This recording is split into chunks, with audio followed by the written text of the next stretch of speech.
Mardi 20 février. 7e jour du carême à domicile. Les enfants d'Haïti et Maman Soleil.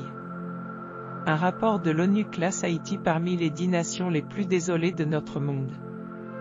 L'espérance de vie en Haïti est alarmante, ne dépassant pas 45 ans. La réalité de ce pays est tragique depuis des lustres. Des factions armées se livrent à des affrontements sans merci, piégeant les citoyens dans un étau de violence. Et pourtant, au sein de cette profonde détresse, cette nation démontre une force et une richesse spirituelle remarquables, confiait Sœur Paisy en 2022. En 13 ans de présence, je n'ai été témoin d'aucun cas de dépression. Sœur Paisy, originaire de Nancy, a vu le jour il y a un peu plus de 50 ans. Dès l'âge de 18 ans, elle rejoint les rangs des sœurs missionnaires de Mère Teresa. Elle a dédié sa vie à soigner les malades à travers le globe. Son voyage l'a menée en Haïti en 1999.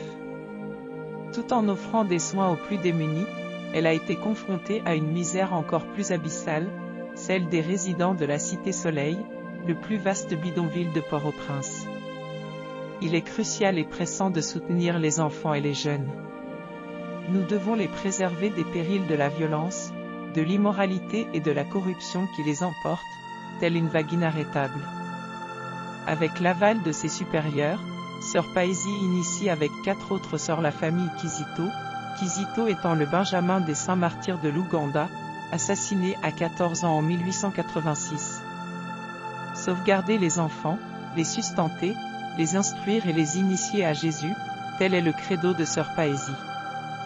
En leur enseignant l'amour de Jésus, elle aspire à forger en eux une âme inébranlable, capable de surmonter toutes les épreuves. Sœur Paisy a établi 8 écoles, 5 foyers pour héberger les jeunes élèves en attente de retrouver leur famille, 3 centres d'animation et 6 centres de catéchisme. Les enfants la surnomment Maman Soleil.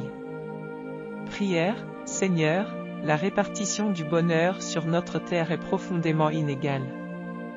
Je peux moi aussi contribuer à l'effort de ceux qui se dévouent corps et âme pour venir en aide aux plus nécessiteux et aux plus affligés.